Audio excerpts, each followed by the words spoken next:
और अब देखिए हाईटेक बस से TV9 भारतवर्ष का विशेष शो अयोध्या परिक्रमा। आज के स्पेशल एडिशन में संवाददाता विपिन चौबे पहुंचे हैं अवध के बाराबंकी, जहां मौजूद है राम भक्त हनुमान का प्राचीन शक्तिपीठ मंदिर।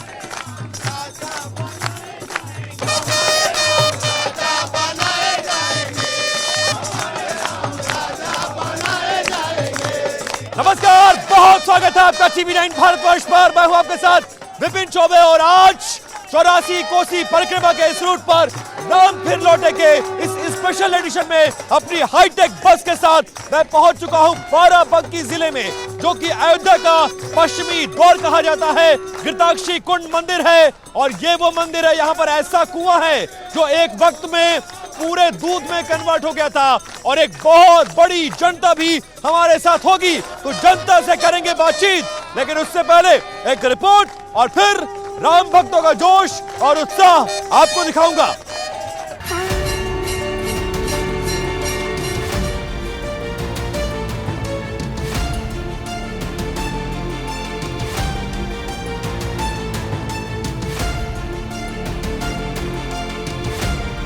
TV9 भारतवर्ष की हाईटेक बस 84 कोसी परिक्रमा की अपनी इस यात्रा में अब बाराबंकी पहुंच चुकी है।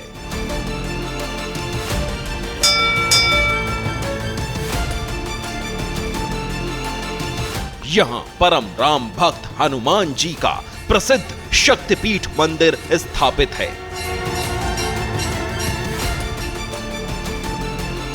इस प्राचीन मंदिर की महिमा ऐसी है कि श्रद्धालुओं के बीच इसे अयोध्या धाम के पश्चिमी द्वार के रूप में जाना जाता है।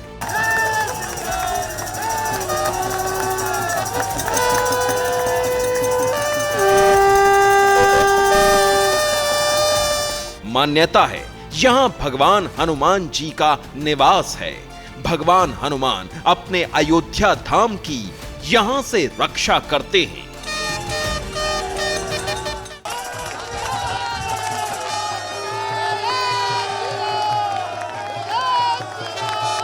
तो इस रिपोर्ट को आपने देखा और राम भक्तों का जोश भी आप देख रहे हैं, क्योंकि हम अयोध्या के पश्चिमी द्वार पर हैं। इसका महत्व तो बहुत ज्यादा है और इसके साथ साथ अब जैसे जैसे भगवान श्री राम के मंदिर बनने की तारीख करीब आ रही है, वैसे वैसे राम भक्तों का जोश और उत्साह भी बढ़ता जा रहा है। तो बातचीत की करते हैं शुरुआत, लेकिन सबसे पहले इस मंदिर की कहानी जान लेते हैं, इसकी मान्यता जान लेते हैं और इसका महत्व जान लेते हैं। सबसे पहले महाराज जी ये बताइए कि जिस घृताक्षी आश्रम में हम खड़े हैं, जिस कुंड के बाहर खड़े हैं, इस मंदिर का महत्व समझाइए।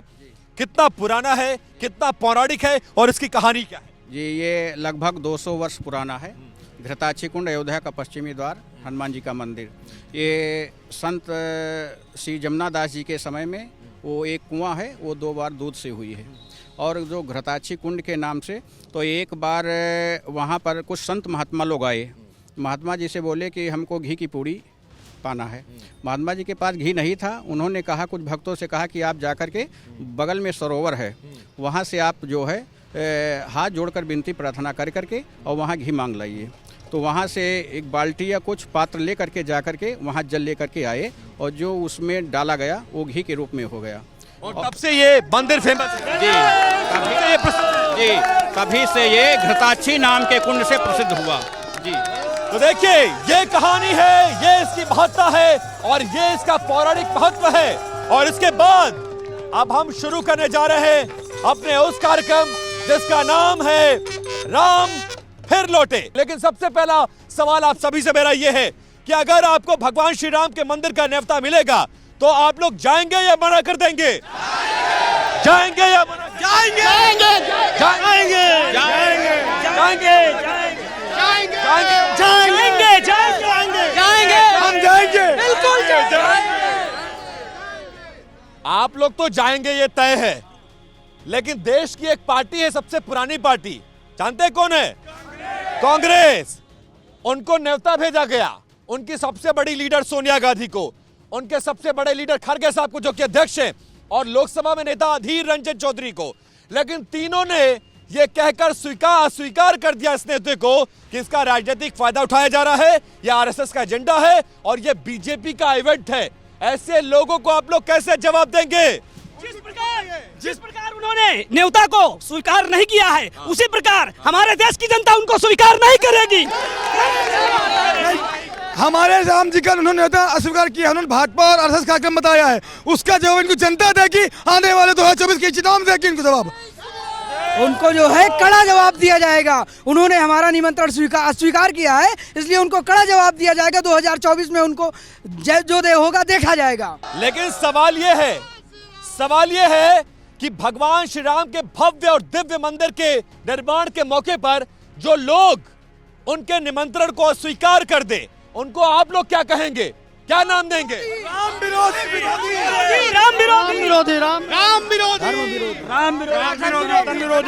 लेकिन ये लोग कह रहे हैं कि ये तो बीजेपी का इवेंट है, आरएसएस का मैनेजमेंट है, राजनीतिक फायदे के लिए किया जा रहा है, तो हम क्यों आए? आप भाई, मंदिर तो सुप्रीम कोर्ट के बेशक उसके आधार पर बन रहा है, दुनिया भर के राम भक्त चंदा दे रहे हैं, लेकिन भुना तो आप रहे हैं ना, तो वो क्यों आएंगे आप? इन्होंने अपने जीवन में कोई अच्छा कार्य किया नहीं है, और ये आज जब 550 साल बाद इस देश के जननायक मोदी जी ने, जिसमें 120 करोड़ सनातनियों ने कई बार बलिदान दिए हैं, उस काम को जब करने जा रहे हैं तो ये सब टांग अड़ाने का काम कर रहे हैं। और ये पूरे देश के 120 करोड़ जनता और पूरे विश्व के 200 करोड़ सनातनियों का अपमान है। क्या जनता इस निमंत्रण को स्वीकार नहीं करने पर जवाब देगी कांग्रेस को? बिल्कुल देगी, बिल्कुल देगी, बिल्कुल मिलेगा जवाब इनको। कैसे देंगे जवाब? 2024 वोट के माध्यम से, इलेक्शन के माध्यम से उनको पूरी तरह से मट्टी प्लेट कर देंगे। ये तय कर लिया, बिल्कुल तय कर लिया पूरी तरह से सारे लोगों ने। मंदिर तो अलग की बात है, ये तो अध्यात्म का विषय। चुनाव तो अलग होता है, विकास पर होता है। मान लीजिए कोई अगर नहीं भी आना चाहता है तो उसका चुनाव से क्या लेना देना? आप क्यों कह रहे हैं कि 24 का चुनाव सामने हम जवाब देंगे? क्यों जवाब देंगे भाई? उनका मर्जी आए चाहे ना आए, वो राजनीतिक हैं और हमारे सनातन धर्म का विरोध कर रहे हैं, इसलिए हम लोग उनका विरोध करेंगे, पूरी तरह से करेंगे। जो राम का नहीं वो किसी काम का नहीं, जो राम का नहीं वो किसी काम का नहीं। तो आप लोग कह रहे हैं कि निमंत्रण स्वीकार करने को जो राम का नहीं किसी काम का नहीं, लेकिन कांग्रेस तो करिए राम हमारे हैं। मंदिर के सबसे पहले जो है मूर्ति वहां पर जब रखी गई, जब मूर्ति प्रकट हुई, जो दावे किए जाते हैं, एक आ गया ताला किसने खुलवाया? कांग्रेस ने। ये बात तो सही है ना? नहीं, ताला किसने खुलवाया? प्राण प्रतिष्ठा किसने करवाई? तो फायदा कांग्रेस को मिलना चाहिए कि नहीं मिलना चाहिए? कोर्ट ने खुलवाया, कोर्ट ने खुलवाया। जिस सरकार किसकी? भाई मोदी जी के राज में कोर्ट ने ही फैसला दिया, सुप्रीम कोर्ट ने। मोदी जी का शासनकाल था, मंदिर बन रहा है तो श्रेय मोदी जी को मिल रहा है कि नहीं मिल रहा है? मिल रहा है। जो करेगा उसी को मिलेगा। तो राजीव गांधी को श्रेय नहीं मिलना चाहिए? नहीं मिलना चाहिए।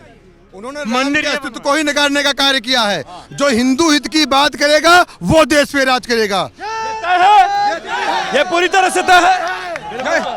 जब कार सेवा हुई मैं भी उसमें गया था, और उस कार सेवा में जब गोलियां चलाने वाले जो है वो कैसे इसको स्वीकार कर सकते हैं और हम उनको कैसे स्वीकार कर सकते हैं?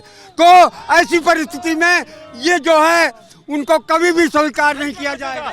अखिलेश यादव के घर पे मंदिर का निमंत्रण पहुंचा कांग्रेस के अस्वीकार करने के बाद। अखिलेश यादव का यह बयान आया है कि निमंत्रण लेकर जो आया था मैं तो उसको जानता नहीं, तो निमंत्रण कैसे स्वीकार करूं? तो आपके घर में जो नौवा बाबा कार्ड लेकर आता है उसको आप जानते हैं? क्या जानते हैं? क्या जानते हैं? नहीं जानते, तभी जानते हैं। नहीं जानते, नहीं जानते, नहीं जानते, नहीं जानते। लेकिन शादी ब्याह छठी बरही जिसका भी न्योता आता है तिलक उलक का, निमंत्रण आप स्वीकार करते हैं, भले जाएं या ना जाएं। बात सही है, बात सही है भैया। स्वीकार करना चाहिए था, लेकिन उन्होंने स्वीकार नहीं किया। हाँ, ये बिल्कुल गलत है। भाई जाए या ना जाए ये अलग बात है, लेकिन निमंत्रण तो हाथ में लेना चाहिए था। कम से कम कांग्रेस ने निमंत्रण तो लिया, भले न जाने का। न जाने का बहुत गलत किया उन्होंने। निमंत्रण स्वीकार अखिलेश यादव को करना चाहिए था, करना चाहिए था, करना चाहिए था, करना चाहिए था, बिल्कुल करना चाहिए था। लेकिन नहीं किया। तो अब क्या? खत्म हो जाएंगे यूपी से। बिल्कुल खत्म हो जाए श्री राम। बिल्कुल, समाजवादी पार्टी भी उत्तर प्रदेश से खत्म हो जाएगी। वो निमंत्रण कैसे स्वीकार कर सकते हैं? जब अखिलेश जी का राज था, उन्होंने 84 को उसी प्रतिमा पर प्रतिबंध लगा दिया था। उसमें 3 दिन जेल में मैं भी रहा, 3 दिन जेल काट करके आया। और ऐसी पार्टी को निमंत्रण देना ही नहीं चाहिए। अच्छा, अब तो निमंत्रण स्वीकार करना अलग की बात है, लेकिन क्या अखिलेश यादव को न्योता भेजना चाहिए था? क्या भेजना चाहिए था? क्या भेजना? पार्टी के किसी भी नेता को न्योता नहीं देना चाहिए। और इनका भविष्य, इनकी कुर्सी अब उत्तर प्रदेश में नहीं, पूरे भारतवर्ष में नहीं बचेगी। जय श्री राम। कार्यक्रम के मध्य में पहुंच रहे हैं और गाना बजाना ना हो, भगवान श्री राम का जिक्र है, तो क्या सुनाना चाहेंगे ये बताइए बात। एक अयोध्या जी का गाना है जो हम राम मंदिर में भक्तों को इनवाइट कर रहे हैं। कैसे गाना है? हे आर्य पुत्रो, हे राम भक्तो, अयोध्या बुला रही है। कुछ राजनीतिक दल आज की तारीख में जो इस वक्त भगवान श्री राम का जो दिव्य और भव्य मंदिर बन रहा है उसका जो विरोध कर रहे हैं, उसके पीछे कारण मुस्लिम वोट एक सबसे बड़ा कारण है। मुस्लिम वोट एक सबसे बड़ा कारण है। मुस्लिम वोट बिल्कुल कारण है। मुस्लिम की वो राजनीति तुष्टिकरण की करते हैं, और जो भी मुस्लिम तुष्टिकरण की राजनीति करेगा देश से खत्म हो जाएगा। लेकिन तेजस्वी यादव कह रहे हैं कि भैया बच्चे को शिक्षा चाहिए तो कहाँ भेजोगे? स्कूल में भेजेंगे। स्कूल में भेजेंगे। तबीयत खराब होगी तो कहाँ भेजेंगे? अस्पताल में भेजेंगे। भैया कहाँ भेजोगे? हॉस्पिटल में। अपने बच्चे को कहाँ भेजोगे? तबीयत खराब होगी। हॉस्पिटल में। हॉस्पिटल में भैया। लेकिन लेकिन वो ये कह रहे हैं मंदिर बनवाने से क्या होगा? कुछ बदलेगा मंदिर बनवाने से कि नहीं बदलेगा? बदलेगा या नहीं बदलेगा?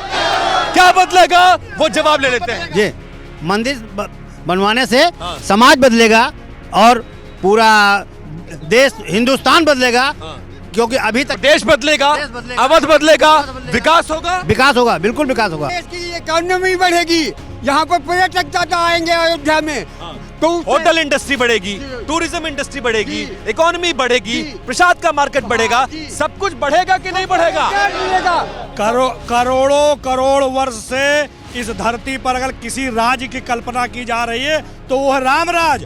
और 22 तारीख से इस देश में राम राज लागू होगा। और मैं दावे के साथ कह सकता हूं, जो व्यवस्था राम राज में थी, गरीबों के जन कल्याण की, उनकी चिंता करने का काम वो इस भाजपा सरकार में मोदी योगी जी कर रहे हैं। और पूरे देश में राम राज की स्थापना होगी, कोई दुखिया नहीं रहेगा। लेकिन ये बताइए, राम मंदिर बनाने से पूरे अवध का विकास हो रहा है कि नहीं हो रहा है? विकास हो रहा है, विकास पूरे देश का हो रहा है, और साथ साथ पूरी दुनिया की व्यवस्था बढ़ रही है। मोदी जी पूरी दुनिया में हिंदुओं के लिए कार्य कर रहे हैं। सऊदी अरब, दुबई, भारत, कहाँ नहीं मंदिर बन रहा है? हर जगह बन रहा है, विकास हो रहा है। विकास हो रहा है। अभी आप सिर्फ मंदिर बन रहा है या विकास भी हो रहा है?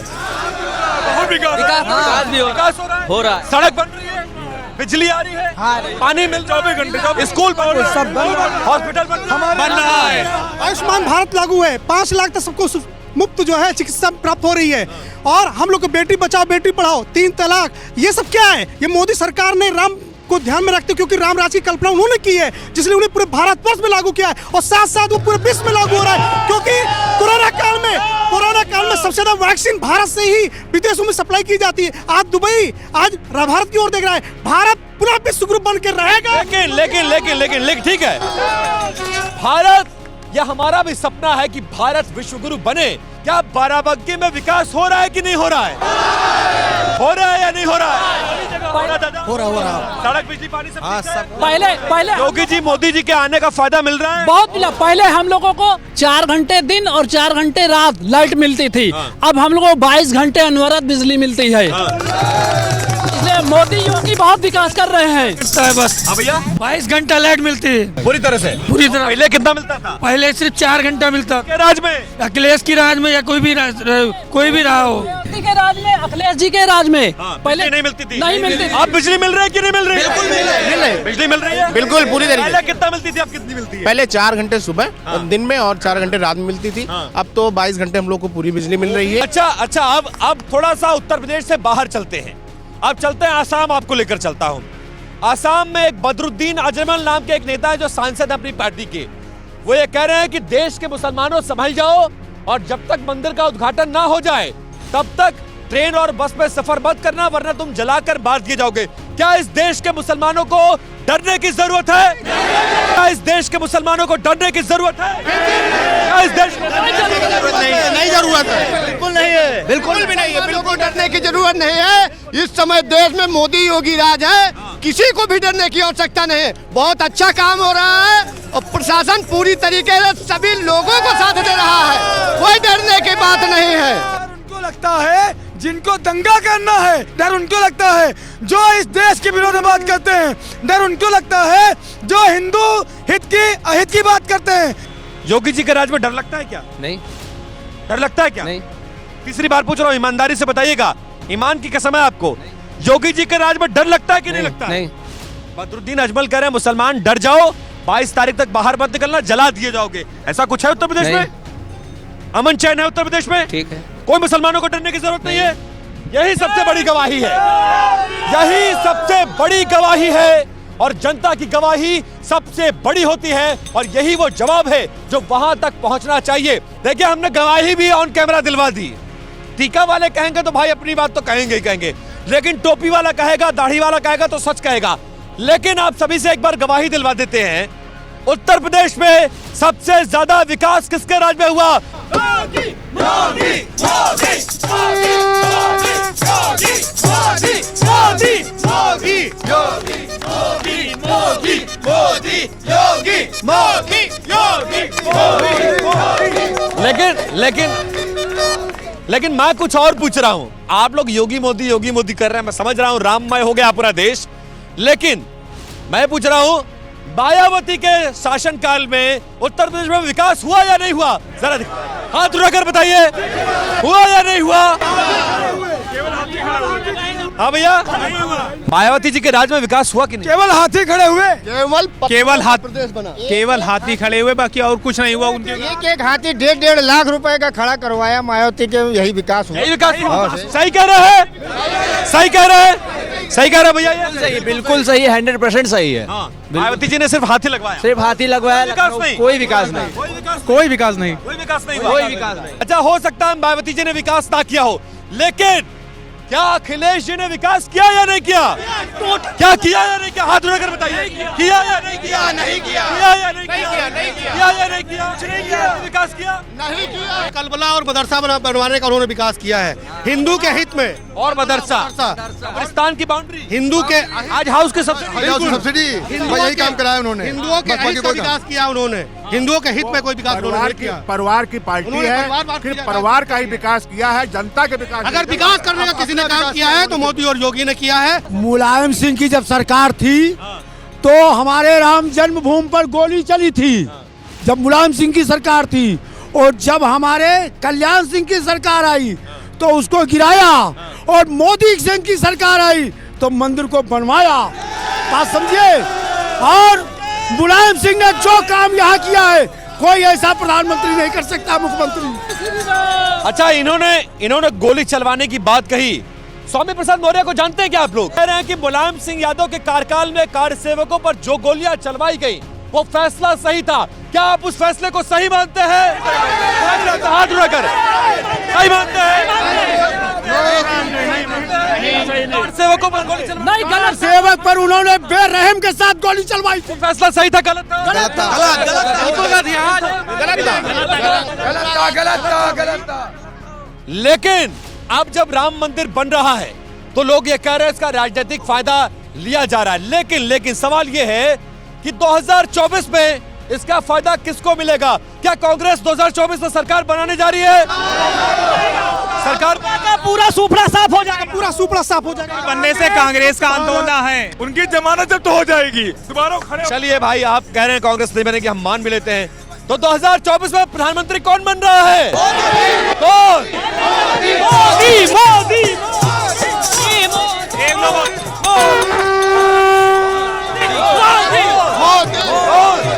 चौबीस में कौन? मोदी, मोदी, मोदी, मोदी, मोदी। मेरे लिए कहने के लिए कुछ बचता नहीं है। फिलहाल बाराबंकी में भगवान श्री राम के जो प्राण प्रतिष्ठा होने जा रहा है, उस कार्यक्रम के लिए हम 84 कोसी परिक्रमा पर उतरे थे। आज के लिए राम फिर लौटे। इस कार्यक्रम में हाईटेक बस के साथ मेरे साथ सिर्फ इतना ही। कल किसी और पड़ाव पर, किसी और जगह, कुछ और राम भक्तों के बीच में होगी मुलाकात। तब तक दीजिए इजाजत, नमस्कार। जन जन में मेरे राम बसे संग पवन पुत्र हनुमान में, जन जन में मेरे राम बसे